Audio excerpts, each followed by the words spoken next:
¿Ya? Ya estamos en vivo. De hecho, ya se ahorita. Buenos días, buenos días, buenos días. A todos mis hermanos. Ya estamos en vivo. Nos retrasamos 2 minutos, perdón.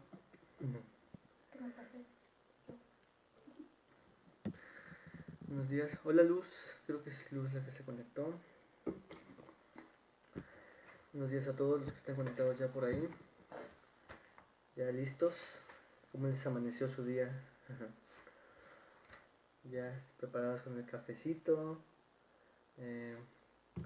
Un panquecito. Y aquí está mi esposita también, igual. Un paquetito. Saludos a... Buenos días a Nel. Buenos días Luz. Buenas Silvia. A Noé. Gracias Noé por el saludo chido. Y mi hermana Silvia dice buenos días a todos. Gracias a Dios por un nuevo día. Amén, amén, amén. Gracias a Dios por un nuevo día. Vamos a estar ya listos para comenzar. Ya tienen su Biblia ahí cerca.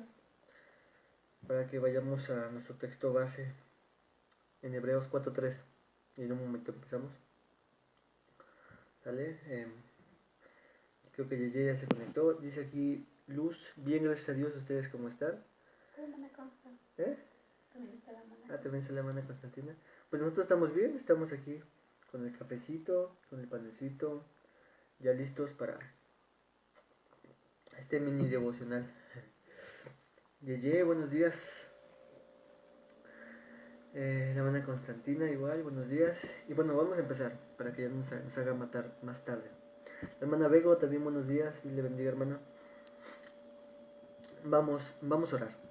Señor, gracias te damos por este hermoso día que nos has dado, Dios. Desde tu punto de vista, Señor, siempre son buenos los días, Señor, que tú has creado. Pero nosotros nos hemos buscado muchos males, Señor. Aún así, Señor, tú has tenido misericordia de nosotros. Te pedimos que vengas, Señor, a este momento y nos ayudes en esta reflexión, en esta meditación, Señor, de quién eres tú.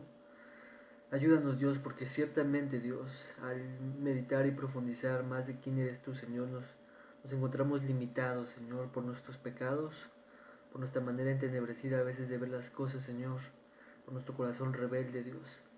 Pero te pedimos que vengas a ayudarnos, a asistirnos, Señor, con tu Espíritu Santo, a todos los que estamos aquí conectados de manera virtual, para que sea tu palabra, Señor, la que penetre en nuestros corazones, Señor, no mis pensamientos, no nuestros pensamientos, sino tu palabra, Señor. En tus manos estamos, Señor, ayúdanos con todo esto que queremos realizar, Señor, y llévanos más y más a ti, Señor. En el nombre de Jesús, amén. Pues bien, saludos a todos. Dice Yeye, panecito ya, listo. Yo igual, nuestro panquecito. Buenos días, hermana.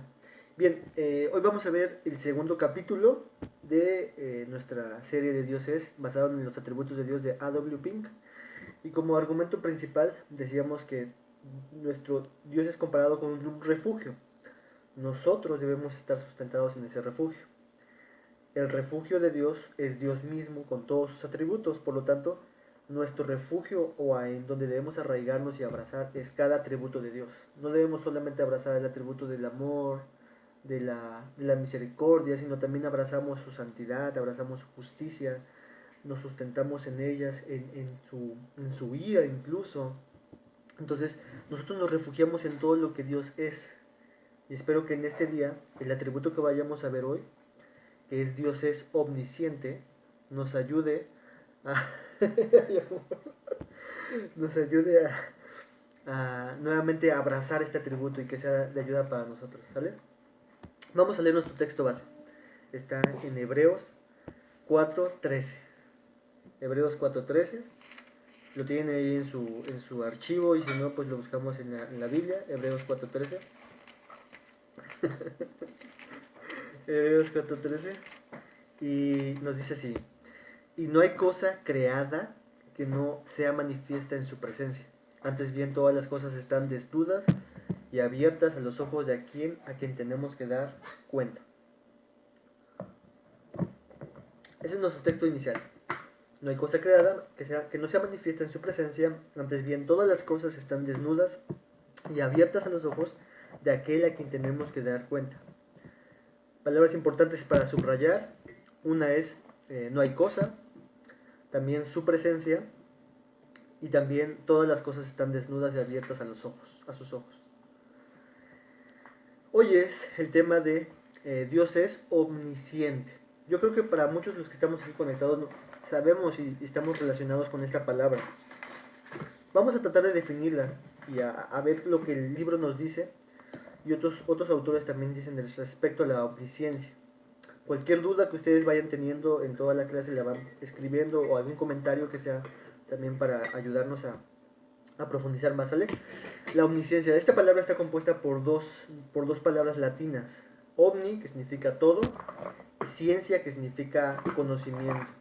Así que es la omnisciencia en su etimología significa todo, ciencia o todo conocimiento. Ese es básicamente el significado de omnisciencia. Esta palabra no la vamos a encontrar en la Biblia. No es algo que encontraremos en la escritura como escrita literalmente como omnisciencia, pero sí el concepto. Esta es una palabra de un uso teológico y un uso gramatical o léxico, no sé cómo decirlo, pero no lo vamos a encontrar en la Biblia, pero sí su significado y su aplicación. Ahora, ¿qué significa la omnisciencia? Según A.W. Pink la define de esta forma.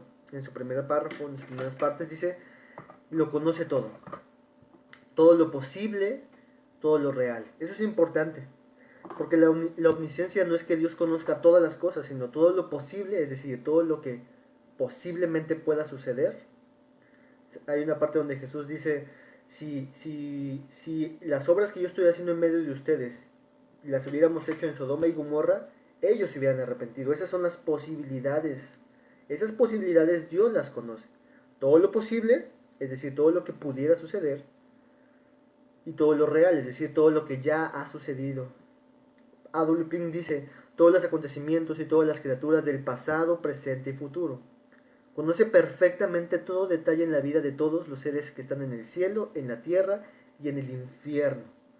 El conocimiento de Dios tiene todos estos lugares donde se aplica. En el presente, en el pasado, en el futuro, en todas las criaturas, tanto que están en el cielo, en la tierra y en el infierno. Todo lo posible, todo lo real. ¿Ok? Miren, escuchen cómo dice Paul Washer en su libro acerca de un conocimiento de Dios, acerca de la omnisciencia. Dice: la omnisciencia de Dios significa que Él posee un conocimiento perfecto de todas las cosas pasadas, presentes y futuras.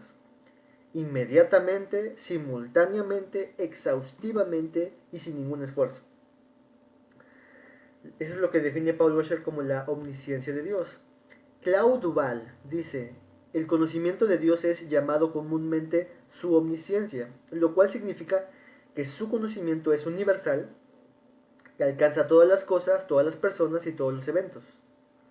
Todas las cosas, todas las personas y todos los eventos. Y en un libro de teología sistemática muy profundo, de Louis Berkhof, en su teología sistemática dice: el conocimiento de Dios que Dios tiene puede definirse como aquella perfección divina por medio de la cual Él, en una manera completamente única, se conoce y conoce todas las cosas posibles y actuales en un acto sencillísimo y eterno. Aquí Berkhof nos da otra cosa más que los demás no han dicho. Él se conoce a sí mismo de manera perfecta. No solamente las cosas creadas, sino Él se conoce a sí mismo. Ok. Esas son algunas definiciones. ¿Sale? Vamos a ver algunas características entonces que podemos extraer de lo que es la omnisciencia de Dios. Al menos vamos a ver 6 características. 6 características de la omnisciencia de Dios. La primera que podemos decir de ella es que es universal. La omnisciencia de Dios es universal. Por universal me refiero a que abarca todo el universo, todos los universos, todo. Si tú crees en la teoría de multiversos, también todos los multiversos. Su conocimiento abarca todo lo creado, se extiende a todo el universo. Él sabe lo posible, tanto como lo que es real, y están presentes en su mente todas las cosas que bajo determinadas circunstancias deben ocurrir. Es decir, antes de crear las cosas, en el conocimiento de Dios, Dios sabía lo que las cosas la criatura haría en ciertas condiciones. Es decir, Dios abarca todas las cosas de manera universal, tanto lo que es posible como lo que es real, como lo que ya ha sucedido o como lo que sucederá. Vamos a ver después un poquito el término este que les hablo del posible. ¿Sale? Entonces la omnisciencia de Dios es universal. Lo siguiente que es importante resaltar, otra característica del conocimiento de Dios, de la omnisciencia, es que es exhaustiva. Es decir, su conocimiento se extiende y penetra hasta la parte más diminuta, tanto visible como invisible, desde lo microscópico hasta lo macroscópico, lo abstracto, lo concreto. El conocimiento de Dios es exhaustivo, agota todo el saber de Dios. Es como si Dios escudriñara todo lo profundo, va hasta la raíz, hasta el fondo. Pensamientos, deseos, intenciones, tanto en el pasado, en el presente y en el futuro. Si hablamos de nuestros pensamientos y deseos, Dios conocía nuestros pensamientos de forma exhaustiva, tanto en el pasado, hoy que nos acabamos de levantar, y lo que haremos mañana y mañana y mañana. El conocimiento de Dios que tiene de sus criaturas es exhaustiva. Conoce las cosas que ocurrirían en el futuro. Conoce las cosas que pensaban las personas en todos los tiempos. Conoce lo que pensaba Adán, conoce lo que pensaba Satanás, incluso el corazón de Satanás, cuando dice en una parte del texto que Dios conoció los pensamientos del corazón de Satanás. Dios conocía todo eso. Conoce los deseos, las intenciones, las acciones de los demonios, de los ángeles, de sus creaciones. No hay lugar entonces para esconderse del conocimiento exhaustivo de Dios.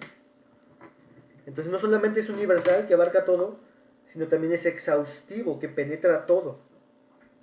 Pero también otra característica es que es inmediato. Es un conocimiento inmediato. Es un conocimiento innato, no es un resultado de la observación. Tú y yo aprendemos cosas, por ejemplo, ahorita estamos aprendiendo en alguna forma algo más cuando estamos observando este video o escuchando este video y estamos adquiriendo conocimiento, pero Dios no está aprendiendo conocimiento. Dios no es, su conocimiento no es un resultado de que Él observó la humanidad y aprendió algo. El conocimiento de Dios también es simultáneo, no es sucesivo. Tú y yo aprendemos cosas de manera sucesiva, aprendemos como la tabla de multiplicación, aprendemos las fracciones, aprendemos sumar y restar, aprendemos todas las cosas de manera sucesiva, pero Dios no fue así.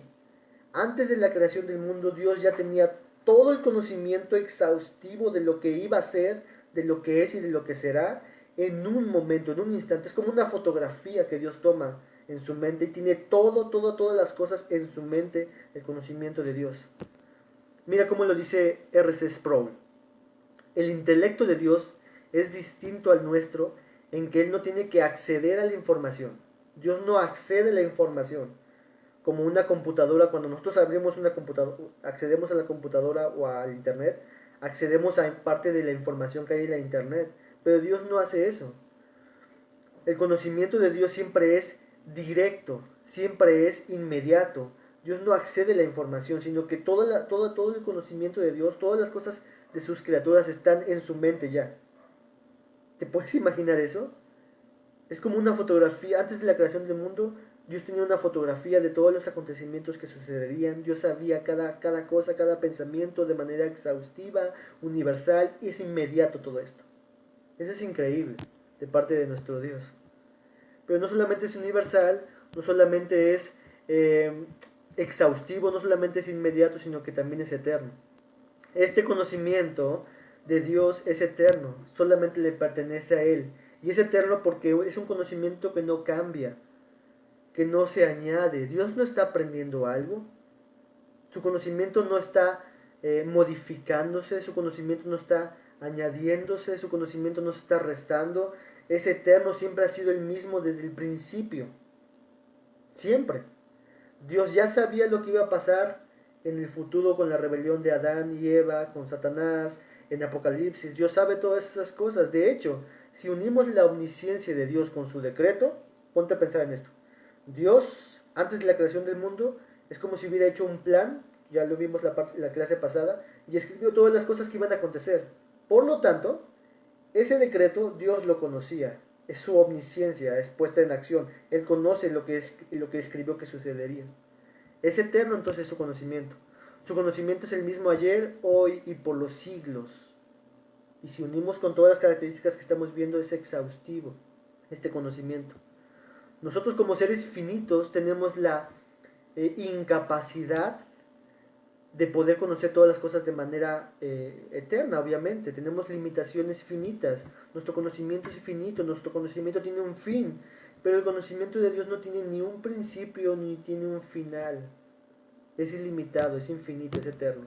Pero no solamente eso, sino que también es perfecto. Esa es la quinta característica. El conocimiento de Dios es perfecto. No tiene error, no tiene falta, no tiene tacha, no se equivoca, no cambia, no pasa por alto, es puro. Lo que Dios conoce de las cosas es lo que sucederá. No tiene ninguna equivocación de parte de Dios. Hoy podemos escuchar la frase que dijo Sócrates, que era un buscador del conocimiento, y Sócrates decía: yo solo sé que no sé nada. Y tú y yo bien podemos decir esa expresión. Y si alguien dice, no, es que yo conozco todo, le tacharíamos de arrogante, pero para Dios no sería arrogante decir, yo solo sé que todo lo conozco. Dios diría eso, yo solo sé que lo sé todo. Es perfecto su conocimiento. No solamente conoce todo, sino que no se equivoca en lo que Él conoce. Mientras nosotros decimos que es un necio aquel que cree que lo sabe todo, para Dios sería necedad afirmar que desconoce algo. Este atributo entonces es una de sus perfecciones. Pero no solo eso, no solamente es universal su conocimiento, exhaustivo, inmediato, eterno, perfecto, sino también su conocimiento es sabio. Buenos días, Mariana. Su conocimiento es sabio. Hablando del conocimiento, hablando de conocer las cosas, te voy a hacer una pregunta y aquí también a mi esposa. Si tú conocieras, si ustedes conocieran que habría una catástrofe, por ejemplo, que Yeye luego publica cosas que pasan en Coatepec, bueno, si Yeye supiera una catástrofe que iba a acontecer en Coatepec antes de que sucediera, donde muchas personas podrían perder la vida, ¿qué harías? ¿Qué haríamos si supiéramos que esa catástrofe va a suceder? ¿Qué harías, corazón? Avisar, tratar de hacer alguna cosa. Y Yeye, obviamente, antes de publicarla en el Facebook, ella posiblemente trataría de hacer algo para evitar esas cosas. Trataríamos de advertir las cosas, trataríamos de evitar la catástrofe, si supiéramos que algo va a suceder como esto. Bueno, pon en perspectiva esto. Dios tenía el conocimiento del pecado de Adán y Eva. Dios lo sabía. Dios sabía que Caín mataría a Abel antes de que esto sucediera. Vamos a traerlo más a nuestros tiempos. Dios sabía del terremoto y el tsunami del 2004 en Indonesia, que mató aproximadamente 260,000 personas. Dios sabía eso. Dios sabía del ataque de las Torres Gemelas en el 2001, que murieron aproximadamente 3,000 personas y todavía hay secuelas. Dios lo sabía. Dios sabía del coronavirus, del COVID-19, que hasta la fecha, en el momento que yo hice la investigación, había 196,000 personas en todo el mundo que ya han muerto. Dios lo sabía y aún seguimos en el coronavirus. Ahora, si Dios conocía todas estas cosas, ¿por qué no hizo nada? Antes de que sucedieran estas cosas, Dios las conocía de forma exhaustiva. Pero ¿por qué Dios no hizo nada? Alguien pudiera decir, bueno, o Dios no sabía, o Dios no podía hacer nada, o, como lo vimos en el decreto, forma parte de su plan sabio y bueno. Y eso para nosotros es, ¿qué? ¿Es bueno esto? ¿Es un plan sabio? ¿Que niños estén muriendo? ¿Que personas estén muriendo? Conforme a la escritura, obviamente nadie merecería tener vida porque somos pecadores, Pero aún así, Dios ha determinado un plan sabio donde cada una de estas cosas que han ocurrido terminan apuntando a sus propósitos buenos, a su decreto bueno y sabio y bondadoso. Saludos a Gama y Gris. Bueno, entonces, después vamos a ver un poquito más acerca de la sabiduría de Dios. Me parece que tocamos un atributo, pero es importante ver esto. Y esto es parte de lo que los ateos argumentan a decir, bueno, es que si Dios si es omnisciente, entonces ¿por qué no hace nada con estas situaciones? Y lo que nosotros decimos es, Dios no tendría que hacer nada con nosotros porque somos pecadores, pero aún así Dios tiene un plan sabio. Y si estás con vida hoy, arrepiéntete, ¿no? Etcétera. Ok, estas son algunas características del atributo de Dios. Y si las unimos todas estas y aún más, dice la hermana Constantina, porque Dios tiene un propósito, exactamente. Es una pregunta. ¿Por qué tiene un propósito? ¿Es una pregunta? No sé si es una pregunta, hermana, o es una afirmación. Tiene una pregunta ahí, pero yo creo que es una afirmación. Claro que Dios tiene un propósito. Lo vemos, por ejemplo, si vemos la omnisciencia de Dios en la vida de Cristo Jesús, vemos que Dios tenía un propósito con la vida de Jesús. Y el más terrible mal que la humanidad le ha sucedido, esto es, matar a Dios, produjo un bien para la humanidad, la salvación de personas. Entonces, si Jesucristo fue así, tenemos la seguridad y la certeza de que cualquier mal puede ser encauzado hacia el bien mayor de sus hijos. Ok, entonces si unimos todas estas características del atributo de Dios, de su omnisciencia, entonces podemos decir que esto lo hace que Dios sea un Dios tan grande y glorioso y maravilloso. Solo Dios es poseedor de tales cualidades. Este atributo hace que Dios sea grande, incomparable, su conocimiento exhaustivo de las cosas, su conocimiento inmediato de las cosas, su conocimiento perfecto, sin tacha, universal, su conocimiento eterno y sabio, hace que nuestro Dios sea grande, incomparable. Y el solo meditar en este atributo, hermano, nos deja claramente lo majestuoso que es Dios, lo incomparable que es Dios y lo terrible que es Dios. ¿Sí lo pueden ver? ¿Sí pueden ver a Dios así? En cuanto a este atributo, hermanos, solamente en meditar las características que acabamos de decir nos dejan en una posición sumamente indefensa. Somos pequeñísimos. Dios no es como nosotros. Su conocimiento no es como el de nosotros. No hay nadie que se le pueda comparar a Dios. Fíjate lo que dice un autor, Claude Duval.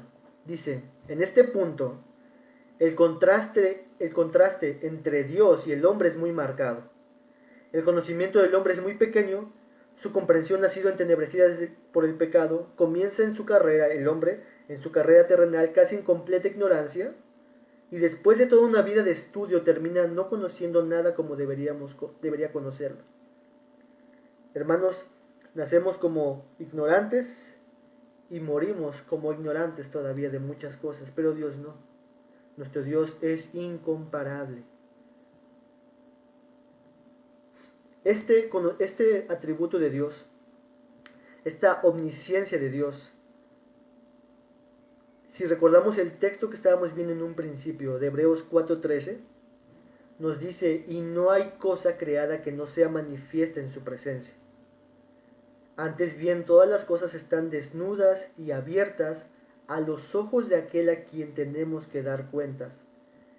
Este atributo de Dios está relacionado entonces con su juicio, con el juicio de Dios. Al final dice, tenemos que dar cuentas. Todos, hermanos, los que estamos aquí, los que están en la tierra, en el planeta Tierra, los que han muerto, los que están vivos y los que quizás nacerán después, todos algún día estaremos delante de este Dios que nos conoce de manera profunda, tanto en nuestros deseos, pensamientos, intenciones, lo que hacemos, lo que no hacemos, lo que hacemos en privado, lo que hacemos en público.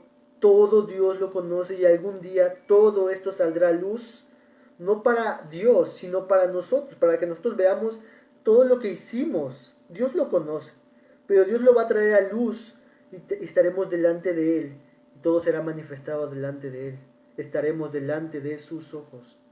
No solamente estaremos, sino que estamos delante de sus ojos. Ahora, ¿Qué relación tiene este atributo entonces con el ser humano, con el ser humano? ¿Qué relación tiene? ¿Qué relación tiene este atributo con el ser humano? En el mundo, hermano, solamente hay dos clases de personas. O eres hijo de Dios o eres hijo del diablo. O eres creyente o eres incrédulo. O eres condenado o eres salvado. Eres enemigo de Dios o eres amigo de Dios. Solamente hay dos clases de personas y tú debes de estar en alguna de estas dos clasificaciones. Así que este atributo, el conocimiento de Dios, va a tener una clase de relación con estos dos grupos de personas. R.C. Sproul dice que este atributo es como una espada de doble filo. Tiene dos efectos diferentes y dos formas de apreciar y interiorizar este atributo de Dios. Vamos a ver primeramente este atributo de Dios a los incrédulos. ¿Cómo este atributo de Dios aplica a los incrédulos hoy? Dice A.W. Pink ahí en el libro: ni la oscuridad de la noche, ni la más espesa cortina, ni la más profunda prisión puede esconder al pecador de los ojos de la omnisciencia de Dios. Es un terror, y debe ser un terror para aquellas personas que saben que han pecado contra Dios, el saberse expuestos ante los ojos de Dios. Mira lo que dice Ezequiel 11.5. Ezequiel 11.5, me parece que ese texto está en el libro. Ezequiel 11.5 dice: y vino sobre mí el Espíritu de Jehová y me dijo, di, así ha dicho Jehová, así habéis hablado, oh casa de Israel, y las cosas que suben a vuestro espíritu, yo las he entendido. Las cosas que suben a vuestro espíritu, yo las he entendido. No hay nada que se escape de los ojos de Dios. Dice el autor: nadie vio a Caín matar a su hermano, pero Dios lo vio. Cuando Acab, lo acaba de mencionar nuestro pastor el día de ayer, cuando Acab, después de haber robado ese lingote de oro y esas cosas que Dios había prohibido, que no tenían que tomar del botín, Acab pensó haber tenido éxito en ese robo, pero Dios lo trajo a luz, Dios lo sacó a luz, Dios lo había visto. Y si tú lees la historia de Acab, Dios muestra familia por familia hasta que la familia de Acab es expuesta. Y lo que le sucede a Acab, después de ser expuestos, es la muerte. David hizo todo lo necesario para esconder su pecado. Y aproximadamente como 6 meses David estaba en su trono, pensando que todo había salido bien, estaba ya con Betsabé, estaba a punto de tener un hijo, y de repente Dios a través de Natán expone el pecado de David y dice: yo te vi. Dios le dice: yo estaba ahí. Dios le hizo ver en pantalla gigante el pecado de David. Así que el autor dice: los hombres desearían matar a todos los testigos, nosotros como pecadores desearíamos que no hubiera ningún testigo de aquellas cosas que nosotros hemos hecho mal. Estamos hablando de los incrédulos. Los hombres desearían matar a cualquier testigo de sus crímenes pecaminosos, desearían despojar a Dios de su posición omnisciente. Pero ellos no pueden esconderse en sus pensamientos, no se pueden esconder de sus sentimientos, no se pueden esconder detrás de alguien. Los hombres no pueden hacer nada delante de la omnisciencia de Dios. Un autor ponía este ejemplo, que los hombres son como abejas, y nosotros estamos viendo que esta abeja está construyendo algo fuera del panal. Nosotros solamente vemos lo que está fuera del panal, pero Dios ve lo que están haciendo dentro del panal esas ovejas.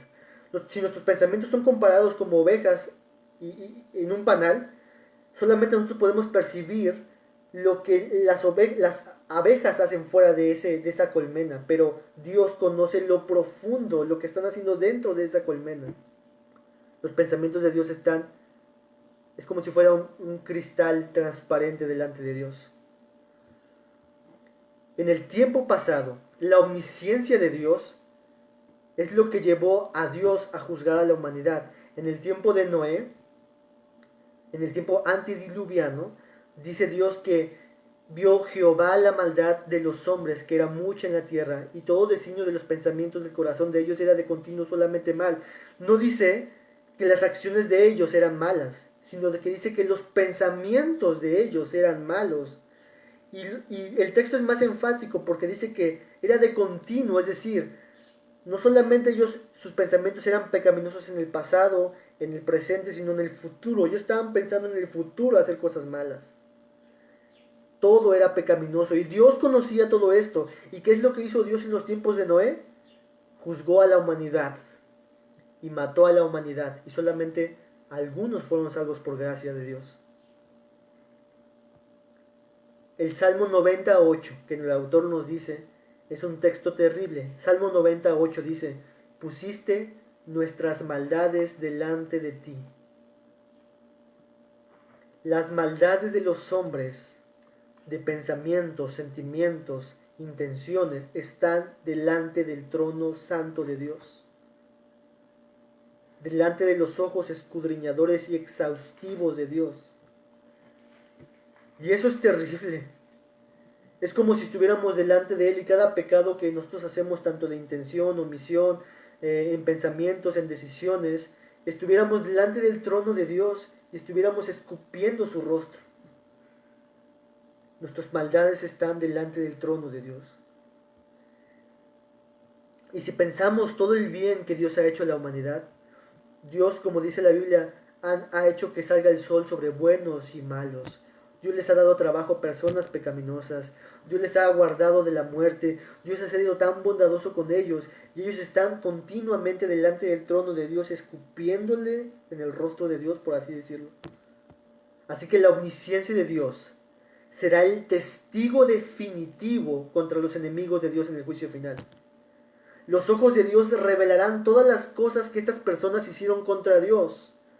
La omnisciencia de Dios traerá a luz toda la evidencia, el cúmulo de evidencia que estas personas han hecho contra Dios, pues no le han honrado, no le han amado, no le han adorado, no le han buscado, no le han obedecido, no le han reverenciado, no le han adorado, no le han deseado. Y entonces la omnisciencia de Dios, los ojos escudriñadores de Dios, expondrán el pecado del pecador en la sentencia final, y esta persona será condenada definitivamente en el infierno por todos los pecados expuestos por la omnisciencia de Dios. El problema entonces del pecador impenitente, de aquel que no es hijo de Dios, de aquel que no goza de esta bendición de Dios, el problema de ese pecador impenitente es que Dios es omnisciente. Dios es omnisciente, y entonces la humanidad está en problemas. Tú y yo estamos en problemas si Dios está contra nosotros. Y este es el primer lado de la espada de doble filo. Esto es lo que los incrédulos tienen de este atributo. No hay consolación, no hay esperanza en este atributo. Hay un terror y un pavor de este atributo. Pero pasemos al otro lado de la espada, el otro filo de la espada. ¿Qué es lo que este atributo produce? ¿O qué relación tiene este atributo con el creyente? El otro lado de la moneda de la omnisciencia de Dios para con sus hijos no solo debe de infundirnos en nosotros un temor reverente hacia un Dios santo, sino que también este atributo puede darnos un consuelo maravilloso y una esperanza gloriosa. Creo que se está regando mi modelo, ¿no? Sí. Para empezar a hablar de cuán maravilloso es este atributo, una de las cosas que quisiera meditar, o solamente hablarles un poquito, porque después lo vamos a ver en la siguiente clase. Lo primero que debemos de pensar respecto a este atributo, de si Dios conoce todas las cosas, es lo siguiente. ¿Por qué Dios? ¿Por qué Dios, siendo omnisciente, conociéndome como yo soy, tanto en mi pasado y mi presente y mi futuro, conociendo mis pensamientos, conociendo mis deseos, conociendo mis intenciones, conociendo lo más profundo de mi corazón, aquello que nadie más conoce sino solamente Dios? ¿Por qué Dios, si conoce profunda y exhaustivamente mi vida, por qué Dios desearía y quisiera salvar a una persona como yo, siendo yo tan malo, siendo yo tan pecaminoso? ¿Por qué Dios salvaría a alguien como yo, sabiendo todas estas cosas? De esto hablaremos el próximo lunes. Pero el solamente pensar en esto, que si Dios nos ha salvado, siendo Dios omnisciente, Dios no tendría por qué haberlo hecho, pero lo hizo. Y esto debe provocar en nosotros lo que vimos ayer con nuestro pastor, un amor profundo por Dios, porque aun siendo pecadores, Dios decidió salvarnos. Dice mi hermana Silvia, ¿a dónde miré de tu espíritu y a dónde huiré de tu presencia? Exactamente, nadie va a escapar del juicio de Dios, de los ojos de Dios. Pero miremos entonces cómo esto aplica al creyente.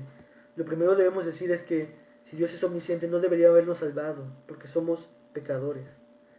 Pero mira cómo este atributo es una verdad llena de consolación, esperanza y de ayuda para el creyente. Consolación, esperanza y ayuda al creyente, a diferencia del incrédulo. Lo primero, en la duda y en la desconfianza. Tú y yo, mi esposa y yo, hemos experimentado incertidumbre, duda, desconfianza. No sabemos qué hacer en momentos específicos de nuestras vidas. Mira lo que dice el Salmo 139, que es un salmo que mencionó nuestra hermana Silvia. El Salmo 139, versículo 23 al 24 dice: examíname, oh Dios, y conoce mi corazón. Pruébame y conoce mis pensamientos, y ve si hay en mí camino de perversidad, y guíame en el camino eterno. El salmista relaciona al atributo de la omnisciencia de Dios como una ayuda para él para poder saber qué hacer, puesto que él conoce todas las cosas, tanto buenas y malas. El salmista, el creyente, el cantor, se acercaba a este Dios y le decía: ayúdame, porque no sé qué hacer, pero tú sí sabes qué hacer. Guíame en el camino eterno. No quiero desviarme, quiero tomar una decisión correcta, Señor, ayúdame. Hermanos, en la incertidumbre, en la duda, en la desconfianza, podemos acudir a este Dios omnisciente que conoce todas las cosas y poder tener ayuda de parte de Él. También ayuda en contra de nuestros pecados escondidos y decirle a Dios: Señor, prueba mi corazón, examíname. Entonces, ante la duda y la desconfianza, podemos acudir ante este Dios omnisciente.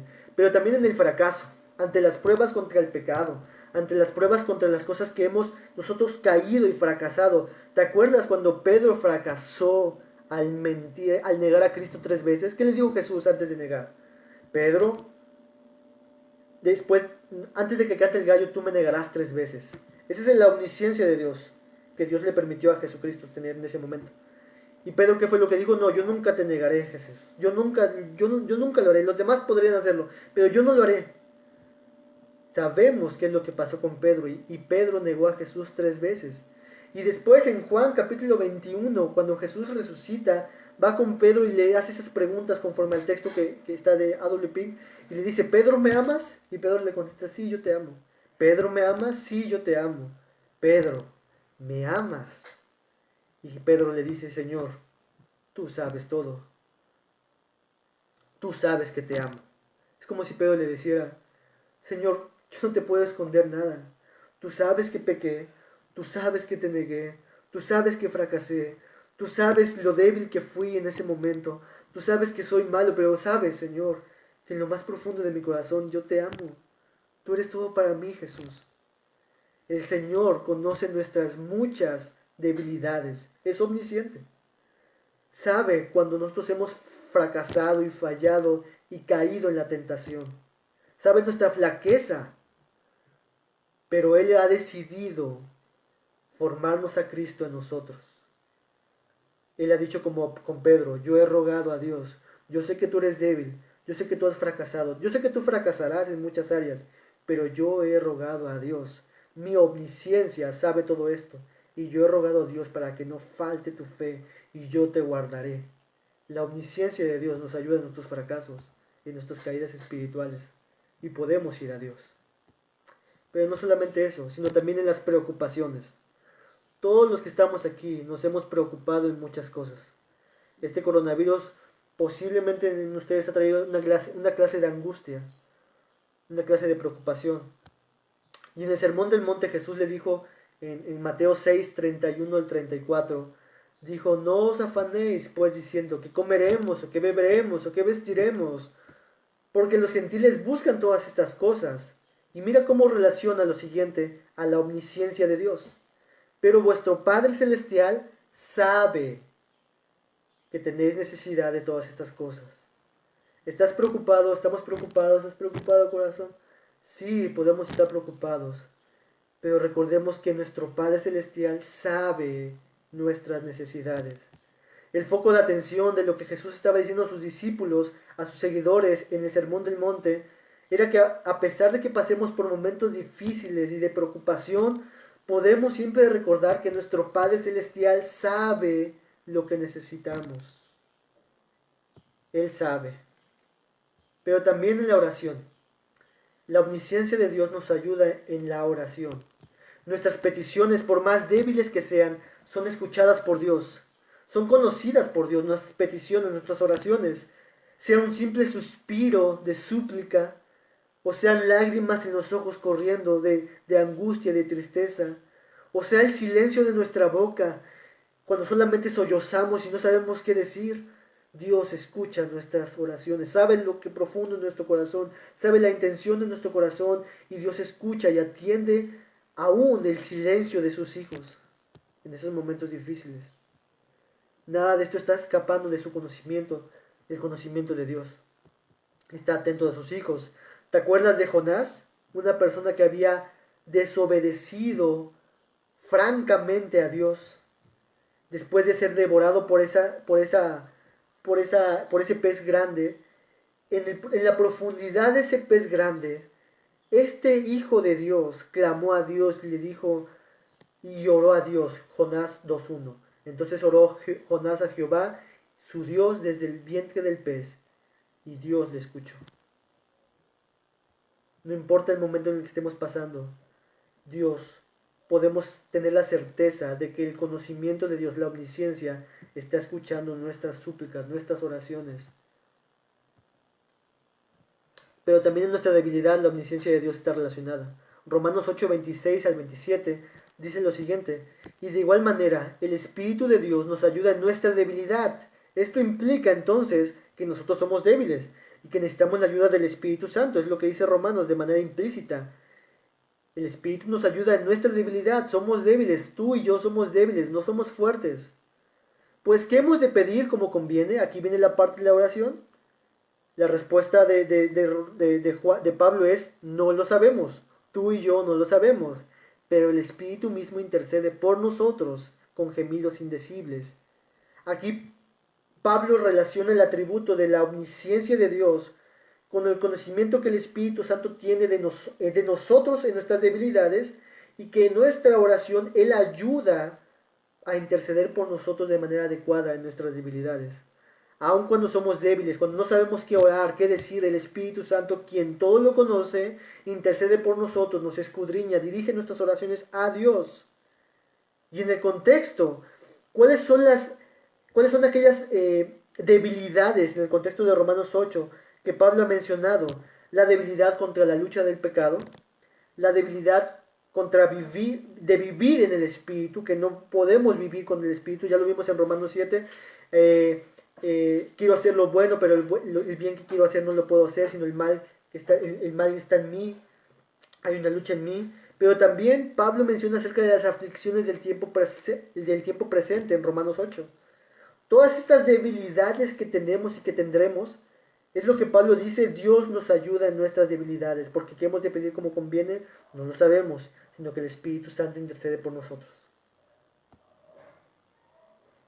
También la omnisciencia de Dios nos ayuda en nuestra necesidad. Mateo 6:8: no os hagáis pues semejantes a ellos, porque vuestro Padre sabe de qué cosas tenéis necesidad antes de que vosotros le pidáis. Nuevamente, Jesús relaciona la omnisciencia del Padre de manera positiva al creyente. Dios sabe de tu necesidad.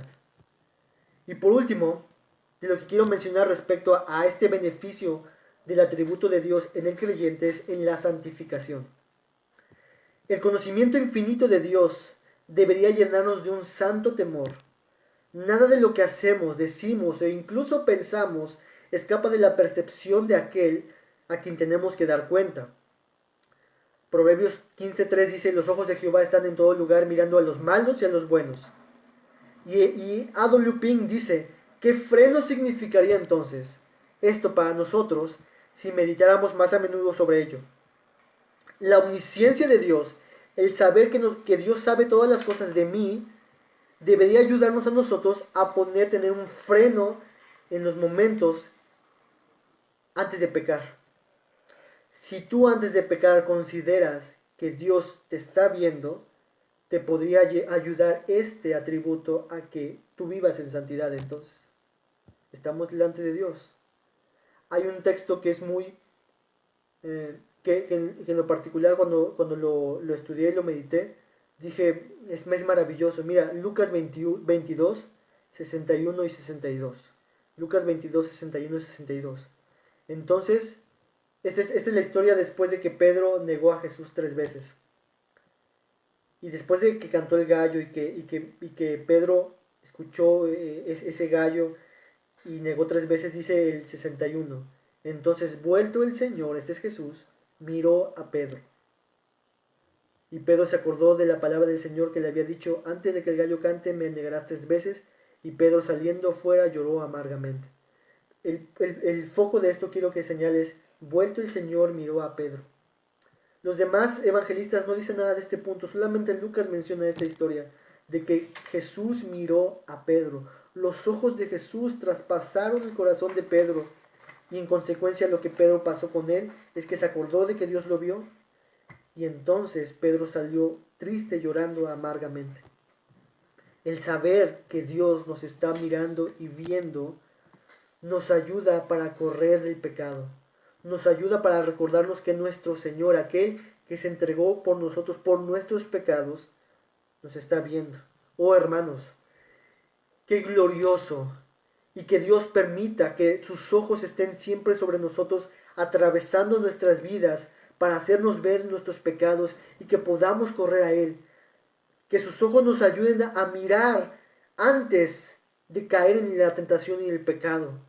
Que sus ojos estén siempre en nuestra atención para ver antes de caer en pecado.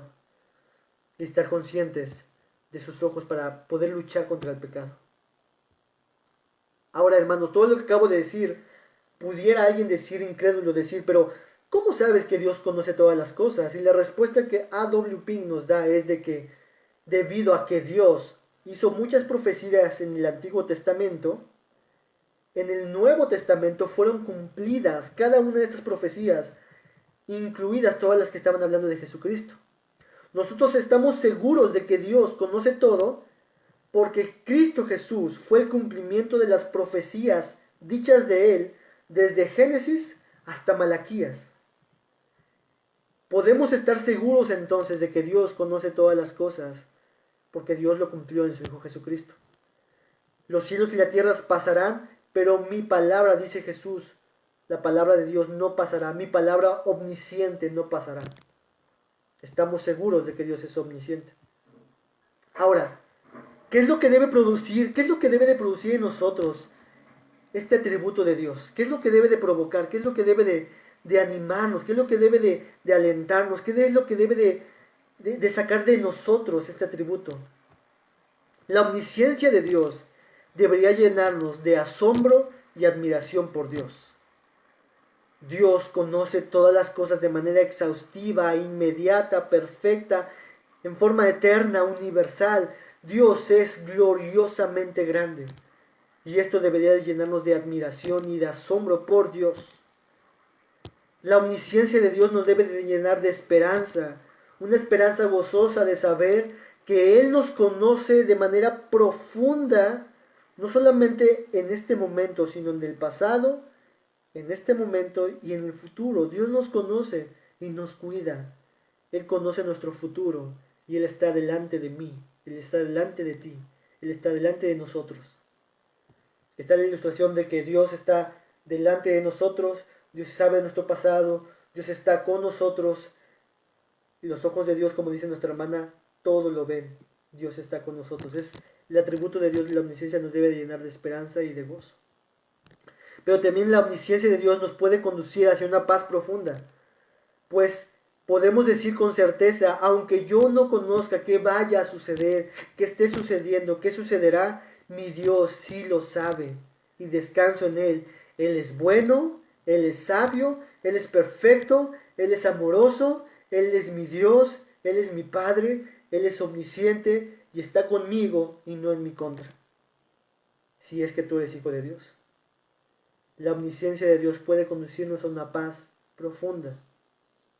Pero también la omnisciencia de Dios llenará a los hijos de Dios de humildad, de adoración y de alabanza. Me imagino que este texto lo vamos a ver posiblemente hoy en el estudio de Romanos. En sus últimos versículos de Romanos capítulo 11, después de Pablo hablar de la predestinación, de la elección, de que nosotros somos pecadores, de que Dios no ha desechado al pueblo de Israel, después de Pablo hablar todas estas cosas y de considerar lo poderoso que es Dios y de su plan soberano y glorioso, Romanos capítulo 11, versículo 33 termina diciendo: oh profundidad de las riquezas, de la sabiduría y de la ciencia de Dios. Cuán insondables son sus juicios, inescrutables sus caminos. Mira cómo todo este versículo habla y apunta acerca de la omnisciencia de Dios. Oh profundidad de las riquezas, de la sabiduría, hablamos de la omnisciencia, de la ciencia de Dios, hablamos de la omnisciencia. Todo esto está atribuido a la omnisciencia. Si Dios sabe todas estas cosas y aún a pesar de todo esto ha decidido salvar a personas como yo, como los judíos, como personas pecadoras como nosotros, Pablo lleva a decir: esto es increíble. Para Pablo esto, considerar que Dios conoce todas estas cosas, lo llevó a humildad, a decir: yo no merecía nada, pero Dios me ha dado todo en Cristo Jesús. Lo lleva a adorar a Dios y a decir: oh, cuán glorioso eres tu Dios. Lo lleva a alabar a Dios. La omnisciencia de Dios puede llevar al creyente a una adoración humilde ante este Dios glorioso. Hermanos, ciertamente sabemos muy poco de nosotros, del mundo, de las cosas que van a suceder o acontecer, pero alegrémonos, gocémonos, pues Dios conoce todas las cosas y este Dios está con nosotros. Este Dios sabía nuestros pecados, sabía nuestra condición caída, sabía nuestros deseos pecaminosos, sabía todo lo malo de nosotros, porque no había nada bueno en nosotros, solamente había pecado y maldad. Este texto de Génesis 6 bien podría ser aplicado a nosotros. Y vio Dios que la maldad de Israel era de continuo, solamente el mal. Y vio Dios que el pensamiento de Silvia y de David era de continuo, solamente el mal. Y vio Dios que los deseos y los sentimientos de Noé y de Luz eran de continuo, solamente el mal. Pero Dios, a pesar de saber todo esto, mandó a Cristo Jesús para salvarnos. Dios sabe todo de nosotros y aún así Dios nos ha amado. Dios nos ama, Dios te ama. Este es el atributo de la omnisciencia de Dios, hermanos. Hasta aquí, esto debe llenar nuestros corazones como si fuera un fuego que arde en nosotros de este atributo de Dios. Dios lo conoce todo y a pesar de todo eso, Dios decidió amarme. Y eso es lo que vamos a ver la próxima semana, el próximo lunes. Cómo es que este atributo se aplica en esta área del amor de Dios. Muy bien, hasta aquí hemos terminado esta parte.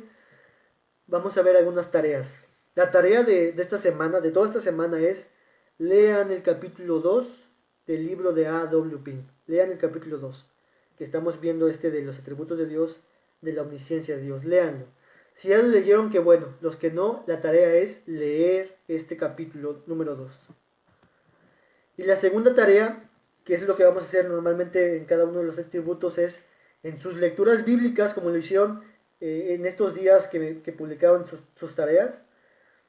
En sus lecturas bíblicas esta semana, en cualquier día de la semana, ustedes publiquen en el grupo de Facebook cómo es que este atributo de la omnisciencia de Dios es visto en esos pasajes que tú has leído.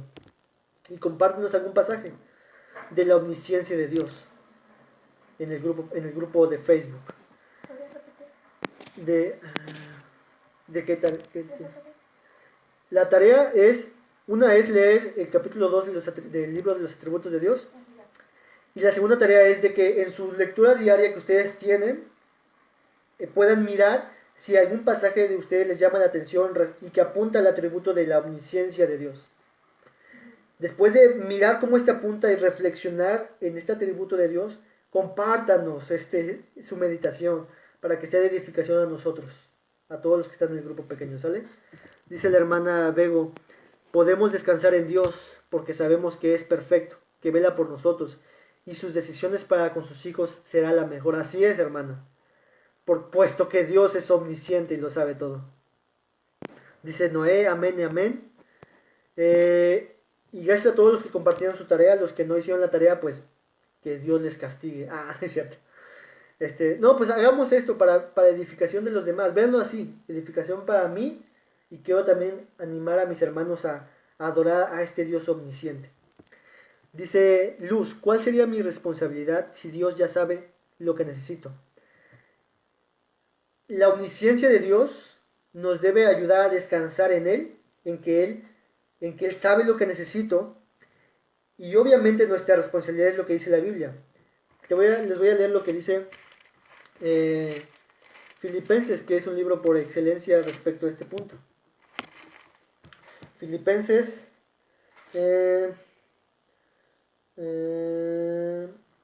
capítulo 6, Filipenses capítulo 4 dice, por nada estéis afanosos, sino sean conocidas vuestras peticiones delante de Dios en toda oración y ruego con acción de gracias.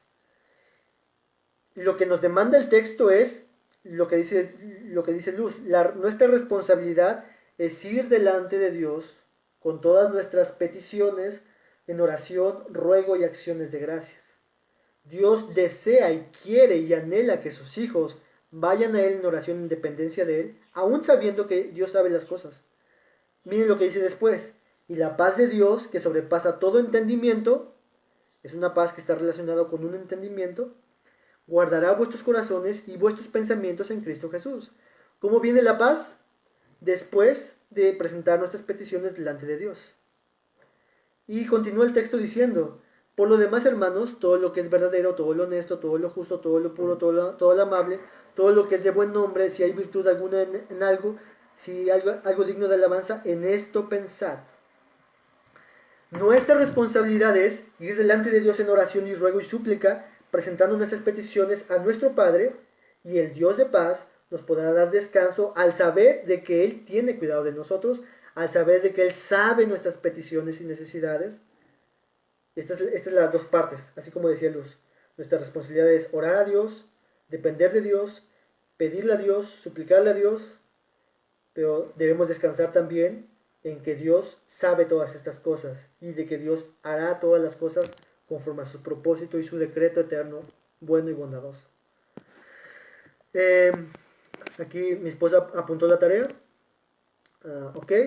Y Mariana dice, es que estoy norteada con las tareas anteriores, pero ya en esta ya noté. Ok. y es sobre la omnisciencia. Ok, perfecto. Y se conectó nuestro pastor, saluden a nuestro pastor. Un privilegio, pastor, amigo. Dios te bendiga, hermano. Ya estamos terminando. Pronto tendremos la sorpresa de que nuestro pastor también nos acompañe en estos pequeños devocionales, que nos comparta. ¿Sale? Entonces, bien, hermanos, este es este devocional de la omnisciencia de Dios. Espero que haya sido de bendición y de aliento y de ánimo y de recordar dos cosas. Este atributo de Dios, de la omnisciencia, debe de hacernos a nosotros tener un temor reverente para vivir en santidad, pero también debe de darnos descanso y consuelo y ayuda de saber de que Dios todo lo conoce, aun a pesar, como dijimos, de que somos tan pecadores, y como lo vimos ayer en la predicación, y a pesar de esto Dios nos amó, nos amará y nunca nos dejará. Nos manda saludos nuestro pastor a todos, dice saludos a todos, y ayer dice hola pastor, y ya empiezan a mandar saludos, ¿sale? Nos vemos el miércoles si Dios lo permite. Romanos, lo vemos al ratito. Se va a poner bueno. Romanos 11 es un capítulo muy muy fácil de entender. No es cierto. Dios les bendiga a todos. Nos vemos al ratito. Y saludos a todos. No olviden la tarea. Bye. Amor, despídete por acá. Esta es la mano de mi esposa. Vaya a todos. Dios les bendiga. Saludos, hermana Constantina, y le mando saludos a nuestro pastor. Le amamos. Sale, nos vemos. Muchas gracias, Isra. Saludos a Vero, saludos a todos mis hermanos, los extrañamos. Bendiciones, hermanos. Dios les bendiga.